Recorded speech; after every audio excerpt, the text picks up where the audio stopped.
besoin de toi, maître. Heureuse est la mère qui t'a porté et allaitée. Heureux plutôt ceux qui écoutent la parole de Dieu et qui l'observent.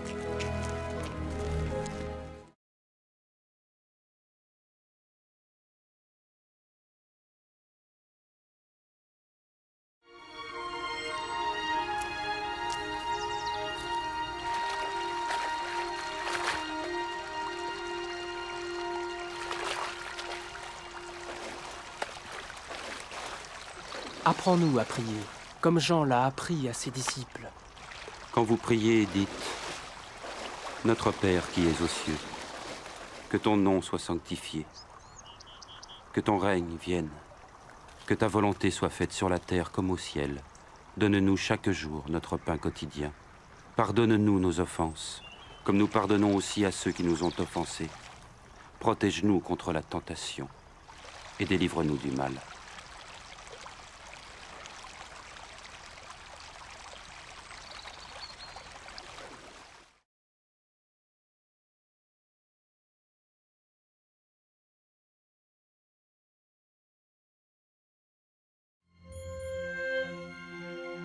Dans les Saintes Écritures, Dieu déclare que le Messie viendrait pour être le sauveur du monde.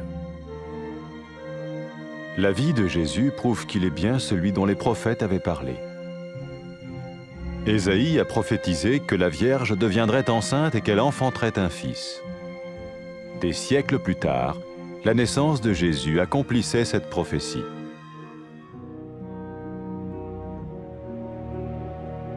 Les Saintes Écritures déclaraient que le saint à naître serait appelé le Fils de Dieu.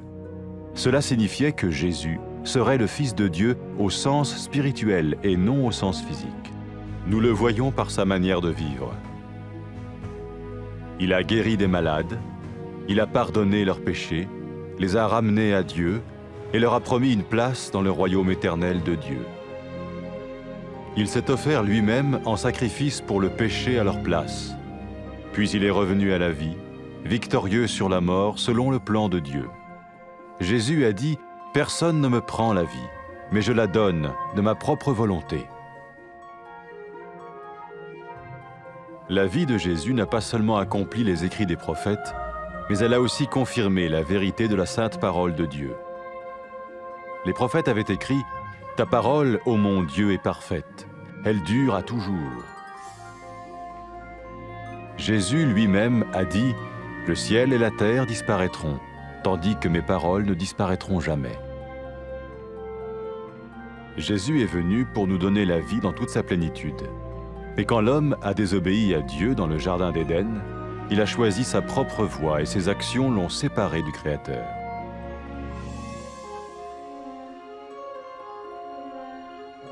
Les Saintes Écritures déclarent que tous ont péché et que le salaire que paye le péché, c'est la mort. Il s'agit de la mort spirituelle, éternelle séparation d'avec Dieu. Mais tout comme Dieu a donné un bélier pour qu'il meure à la place du fils d'Abraham, ainsi il a envoyé Jésus, le Messie, mourir à notre place. Sa vie, sa mort et sa résurrection restaurent la relation entre Dieu et tous ceux qui mettent leur confiance en lui. Maintenant, non seulement Jésus pardonne les péchés de ceux qui le suivent, mais il les sauve aussi du jugement éternel de Dieu. Ils sont sûrs d'aller au paradis et de vivre avec lui pour toujours. C'est cette vie et cette liberté de la culpabilité et du pouvoir du péché que Jésus offre à chacun aujourd'hui.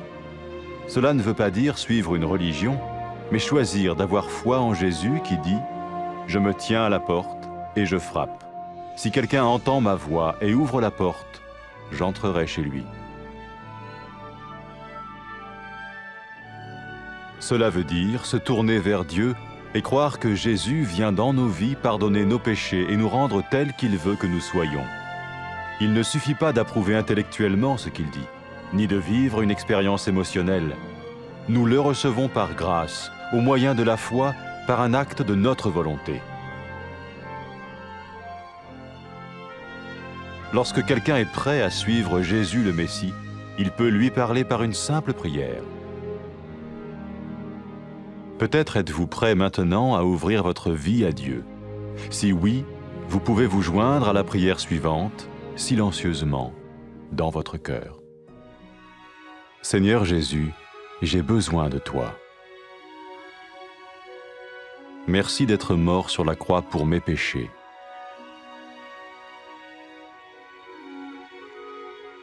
Je confesse mes péchés et je m'en repens.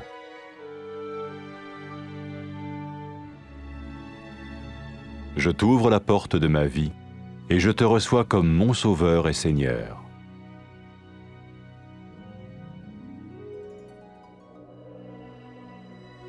Merci de me pardonner mes péchés et de me donner la vie éternelle.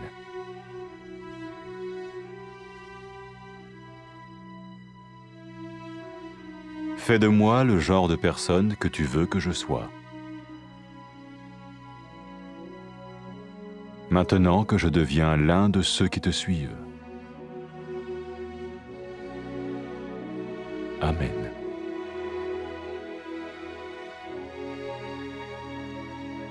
Jésus a dit à propos de ses disciples, « Mes brebis écoutent ma voix, je les connais et elles me suivent. » Pour expérimenter la vie en abondance promise par Jésus, ceux qui le suivent parlent à Dieu chaque jour dans la prière et lisent ou écoutent sa parole. Ils parlent de lui à d'autres personnes et rencontrent régulièrement ceux qui l'aiment et le suivent. N'oubliez pas sa merveilleuse promesse. Tout pouvoir m'a été donné dans le ciel et sur la terre. Et sachez-le, je vais être avec vous tous les jours, jusqu'à la fin du monde.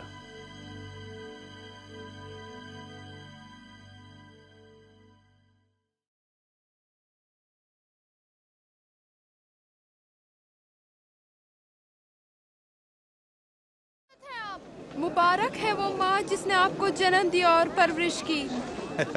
मगर मुबारक हैं वो जो खुदा का कलाम सुनते और उस पर अमल करते हैं।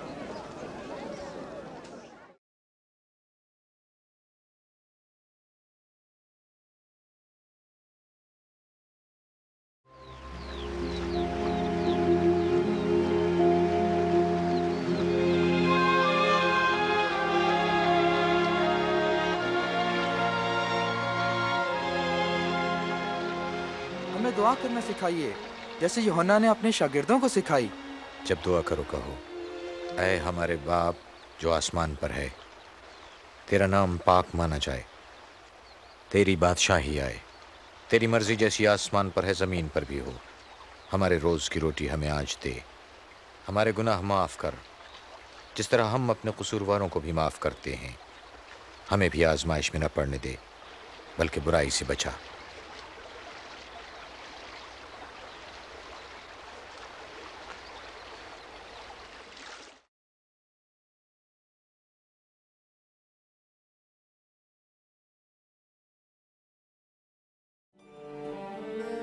कलाम मुक़द्दस में मरक़ूम है कि खुदावंद खुदा मसीह को भेजेगा ताकि वो गुनाहगारों को बचाए और खुदा के साथ उनके रिश्ते को बहाल कर दे। यसू मसीह की ज़िंदगी वाज़े तौर पर इस बात की तस्दीक करती है कि आने वाला निजात दहिंदा वही है जिसका खुदा ने वादा फरमाया था। यशायाह नबी की मार्फत लिखा है कि एक कंवारी हामला होगी और बेटे को जन्म देगी, और ऐसा ही हुआ। मुक़द्दसा मरियम जो कंवारी थीं, क़ादिर मुतलक की कुदरत से हामला हुई और उनसे यसू अल मसीह पैदा हुए। जैसे कि कलाम मुक़द्दस में लिखा है कि यसू अल मसीह की पैदाइश खुदा की तरफ से इस बात की अलामत थी कि यही बच्चा मसीह है जिसे खुदावंद खुदा ने अपना बेटा कहकर पुकारा है। जब लोगों ने यसू को देखा तो उन्होंने खुदा की कुदरत और क़ुव्वत को देखा। आपने लोगों को शिफा बख्शी और उनके गुनाह माफ किए। आपने उनसे अपनी अबदी बादशाहत में जगह देने का वादा फरमाया। यसू ने तमाम बनी नौ इंसान की खताओं के वास्ते अपनी जान फिदिये में दी। यसू मसीह मरने के बाद फिर जिंदा हुए, जो इस बात की दलील है कि उसकी कुदरत मौत के इख्तियार से कहीं बढ़कर है। यसू अल मसीह ने फरमाया कि मुझे अपनी जान देने और उसे फिर लेने का भी इख्तियार है। यसू मसीह की जिंदगी बिल्कुल वैसी ही थी जैसी नबियों की मार्फत पेशनगोइयां की गई थीं। यसू मसीह की जिंदगी इस बात का सबूत थी कि नबियों की मार्फत खुदा का कलाम सच्चा और ला तब्दील है।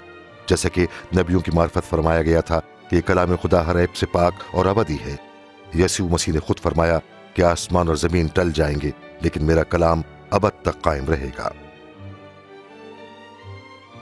इब्तिदा में खुदा ने आदम और हव्वा को पैदा किया ताकि वो खुदा की रफाकत में खुश रहें, लेकिन उन्होंने खुदा पर भरोसा ना किया और उसकी हुक्मदूली की, उनकी इस नाफरमानी ने उन्हें खुदा से जुदा कर दिया। कलाम मुकद्दस में यह लिखा है कि सब इंसानों ने गुनाह किया और गुनाह का नतीजा मौत है। गुनाहगार लोग खुदा की हुजूरी में ठहर नहीं सकते। मगर जिस तरह खुदा ने एक मेंढा मुहैया किया कि वह अब्राहम के बेटे की जगह कुर्बान हो, उसी तरह यसूल मसीह को दुनिया में भेजा कि वो बनी आदम की खातिर कुर्बान हो। यसू मसीह की जिंदगी, मौत और जी उठने की सच्चाई पर ईमान लाने की वजह से बनी आदम का रिश्ता खुदा से बहाल हो गया। पतरस ने फरमाया कि यसू मसीह ही वो शख्सियत हैं जिनके मुतालिक अंबिया ने फरमाया है कि जो कोई यसू पर ईमान लाएगा खुदा उसके गुनाह माफ कर देगा। लिहाजा वो जो यसू पर ईमान लाते हैं जहन्नुम की सजा से बच जाएंगे और अबद तक खुदा की हुजूरी में रहेंगे। जब यसू मसीह मुर्दों में से जी उठे तो उन्होंने अपने शागिर्दों से कहा कि सारी कौमों में मेरे नाम से इस बात की मनादी की जाएगी कि खुदा उन सब के गुनाह माफ फरमाएगा जो अपने गुनाहों से तौबा करते, मेरे जी उठने पर ईमान रखते और खुदा की तरफ रुजू करते हैं। यसू ने यह भी फरमाया कि मैं खुदा का पाक रूह भेजूंगा ताकि वो मेरे लोगों के साथ रहे और उन्हें सच्चाई की राह दिखाए और उस पर चलने की कुव्वत बख्शे। जब एक गुनाहगार औरत ने अपने गुनाहों से तौबा की और यसू की पैरवी करने लगी तो यसू ने उससे कहा, तेरे गुनाह माफ हुए क्योंकि तुम मुझ पर ईमान लाई हो, इसलिए तुमने निजात पाई। यसू ने फरमाया कि जब लोग हकीकत में खुदा से मोहब्बत रखते हैं तो इस बात का बयान सबूत है कि खुदा ने उनके गुनाह माफ कर दिए हैं। यसू अल मसीह ने लोगों को दावत दी कि मेरे पीछे हो लो। जब सलीब पर लटका हुआ मुजरिम यसू पर ईमान लाया और कहा कि यसू मुझे बचा, तो यसू ने फरमाया कि तू आज ही मेरे साथ फिरदौस में होगा। जिन लोगों ने मसीह की पैरवी करने का फैसला कर लिया है अपने रिश्ते की इब्तिदा इन अल्फाज से कर सकते हैं, ए खुदावंद खुदा, कायनात के मालिक, तू पाक और अजीम है। मैं तेरा शुक्र करता हूं कि तू मुझे एक बाप की तरह प्यार करता है। मुझे अफसोस है कि मैंने तेरे हुक्मों की नाफरमानी की है और तेरे खिलाफ गुनाह ही किया है। मैं तेरा शुक्र करता हूं कि तूने यसू को भेजा ताकि वो मेरी खातिर सलीब पर मौत का वारा करे और मुर्दों में से जी उठे। मैं तेरा शुक्र करता हूं कि यसू ने मेरे गुनाहों की खातिर सजा पाई। मैं तेरे बताए हुए रास्ते पर चलना चाहता हूं और मसीह यसू को अपना खुदावंद और निजात दहिंदा मानता हूं। मैं तेरा शुक्र करता हूं कि तूने मेरे गुनाह माफ कर दिए और मेरे लिए फिरदौस के दरवाजे खोल दिए हैं ताकि मैं हमेशा तेरी बादशाही में तेरे साथ रहूं। ऐ खुदावंद खुदा, मैं दरख्वास्त करता हूं कि मुझे अपना रूह पाक बख्श दे जो मेरे साथ रहे और तेरी राह दिखाने में मेरी रहनुमाई फरमाए। रूह पाक मुझे कुव्वत बख्शे कि मैं पूरे दिल से तुझसे मोहब्बत रखूं और तेरी मर्जी के मुताबिक जिंदगी गुजारूं।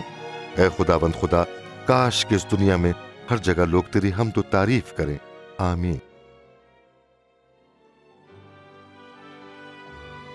यसू अल मसीह ने अपने लोगों के मुतालिक फरमाया कि मेरी भेड़ें मेरी आवाज सुनती हैं, मैं उन्हें जानता हूं और वो मेरी पैरवी करती हैं।